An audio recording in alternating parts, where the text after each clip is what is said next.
നമസ്കാരം. രാഹുൽ ഗാന്ധിയുടെ നേതൃത്വത്തിലുള്ള ഭാരത് ജോഡോ ന്യായ് യാത്ര ഇപ്പോൾ അസമിലൂടെയാണ് കടന്നുപോകുന്നത്. എന്തായാലും നിലവിൽ അസമിൽ സംഘർഷം അധികരിച്ചുകൊണ്ടിരിക്കുകയാണ്. കാരണം ഈ യാത്രയിൽ പങ്കെടുക്കുന്ന 5000-ഓളം കോൺഗ്രസ് പ്രവർത്തകർ നഗരപരിധിയിലേക്ക് അനധികൃതമായി കടക്കാൻ ശ്രമിക്കുന്നു എന്നത് തന്നെയാണ് നിലവിൽ അവിടെ സംഘർഷത്തിന് വഴിവെച്ചിരിക്കുന്നത്.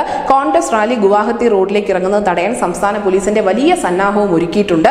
അസമിലെ ഹിമന്ത ബിശ്വ ശർമ്മ സർക്കാർ നേരത്തെ ഗുവാഹത്തിയിലെ റോഡുകളിലൂടെയുള്ള റാലിക്ക് അനുമതി നിഷേധിച്ചിരുന്നു. ഗുവാഹത്തിയിൽ ഇന്ന് പ്രവൃത്തി ദിനമാണ് എന്നും പ്രധാന നഗര റോഡുകളിലൂടെ യാത്ര അനുവദിക്കുന്നത് ഒരു ഗതാഗത കുരുക്കിന് കാരണമായേക്കുമെന്നും സർക്കാർ വാദിച്ചിരുന്നു. അതുകൊണ്ട് തന്നെ ദേശീയ പാതയിലൂടെ റാലി നീങ്ങണമെന്നുള്ള നിർദ്ദേശവും സംസ്ഥാന സർക്കാർ മുന്നോട്ട് വെച്ചിരുന്നു. എന്തായാലും നിലവിൽ രാഹുലിനും കൂട്ടർക്കുമെതിരെ കേസ് എടുക്കണമെന്നുള്ളത് അസമിന്റെ മുഖ്യമന്ത്രിയായ ഹിമന്ത ബിശ്വ ശർമ്മ നിർദ്ദേശിച്ചിട്ടുണ്ട്. അദ്ദേഹം സംസ്ഥാന DGPക്കാണ് ഇത്തരത്തിലുള്ള ഒരു നിർദ്ദേശം നൽകിയിരിക്കുന്നത്. അതിൽ ഏറ്റവും പ്രധാനപ്പെട്ട ഒന്ന് പോലീസിന്റെ ബാരിക്കേഡ് ഈ കോൺഗ്രസ് പ്രവർത്തകർ തകർത്തു എന്നുള്ളത് തന്നെയാണ്. അതിന്റെ ദൃശ്യങ്ങളടക്കം തെളിവായി എടുക്കണമെന്ന് കൂടി ഹിമന്ത ബിശ്വ ശർമ്മ പറയുന്നുണ്ട്. അതിനോടൊപ്പം മറ്റൊരു കാര്യമുണ്ട്. വടക്കിഴക്കൻ സംസ്ഥാനങ്ങൾ നമുക്കറിയാം അനവധി സുരക്ഷാ പ്രശ്നങ്ങളുള്ള ഒരു മേഖല തന്നെയാണ്.